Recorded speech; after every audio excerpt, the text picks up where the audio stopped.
मंगला गौरी व्रत कथा। एक समय की बात है, एक छोटे से गांव में एक साहूकार अपनी पत्नी के साथ निवास करता था।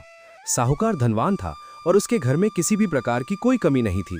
फिर भी वो और उसकी पत्नी संतान न होने के कारण दुखी रहते थे। संतान की कमी उन्हें हमेशा कचोटती रहती थी। एक दिन की बात है, उस साहूकार के घर में साधु आए। साहूकार ने उनका आदर सत्कार किया और उन्हें अपनी समस्या के बारे में बताया। साधु ने साहूकार की पत्नी को सावन में मंगलवार को किए जाने वाले मंगला गौरी व्रत करने की सलाह दी। साथ में पूजा विधि के बारे में भी संपूर्ण जानकारी प्रदान की। इसके बाद साहूकार की पत्नी ने सावन माह के पहले मंगलवार से ही मंगला गौरी का पूजन व्रत रखना शुरू कर दिया। अब वो हर मंगलवार को विधिपूर्वक व्रत और पूजा पाठ करने लगी। इस प्रकार कई महीनों तक उसने वो व्रत किया। एक दिन उसकी धर्मनिष्ठा से प्रसन्न होकर माता पार्वती ने भगवान शिव से साहूकार और उसकी पत्नी को संतान प्राप्ति का वरदान देने के लिए कहा।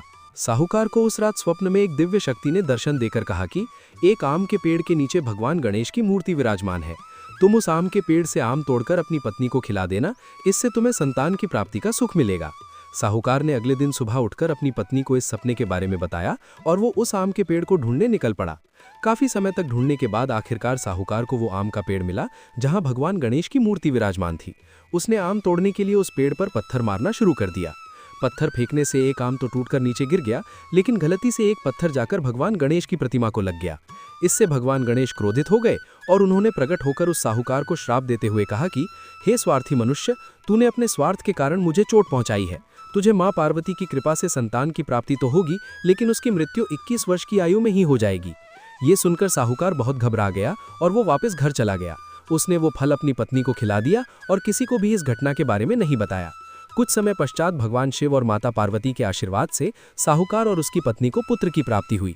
इससे उन दोनों के जीवन में खुशी का ठिकाना न रहा, लेकिन साथ ही साहूकार इस बात से भी चिंतित था कि उसका पुत्र अल्पायु होगा। देखते ही देखते वो बालक 20 वर्ष हो गया और व्यापार में अपने पिता का हाथ बटाने लगा।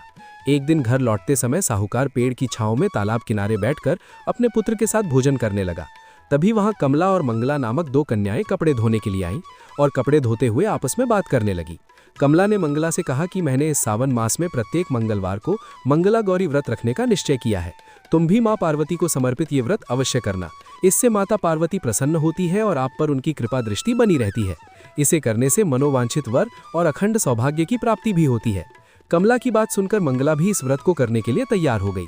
दूसरी ओर साहूकार ने दोनों कन्याओं के बीच ये पूरा संवाद सुन लिया और उसने अपने मन में ये सोचा कि ये कन्या मंगला गौरी व्रत को करती है, इससे इसे अखंड सौभाग्य की प्राप्ति होगी। ये मेरे पुत्र के लिए एक योग्य वधू साबित होगी। ऐसा सोचकर वो उन दोनों के विवाह का प्रस्ताव कन्या के पिता के पास लेकर गया। साहूकार की गांव में प्रतिष्ठा और मान होने के कारण कमला के पिता अपनी पुत्री का विवाह साहूकार के लड़के से करवा देते हैं। विवाह के पश्चात भी कमला विधि पूर्वक मंगला गौरी का व्रत रखना जारी रखती है। उसके इस भक्ति भाव से प्रसन्न होकर माता पार्वती एक दिन उसे स्वप्न में दर्शन देती हैं और कहती हैं कि मैं तुम्हारी भक्ति से अत्यंत प्रसन्न हूँ, इसलिए तुम्हें अखंड सौभाग्य का वरदान देती हूँ। लेकिन तुम्हारा पति अल्पायु है, इसलिए अगले महीने मंगलवार के दिन एक सर्प तुम्हारे प्राण लेने आएगा। तुम उसके लिए एक प्याले में मीठा दूध रख देना, उसके पास एक खाली मटका भी रख देना। सर्प दूध पीकर उस मटके में चला जाएगा और फिर तुम उस मटके को ऊपर से कपड़े द्वारा ढक देना।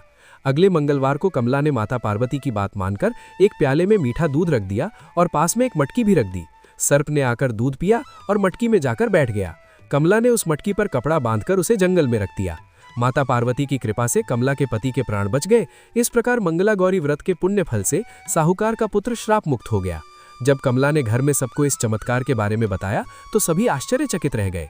इसके बाद साहूकार और उसकी पत्नी ने अपने पुत्र और पुत्रवधू को आशीर्वाद दिया और पूरा परिवार सुख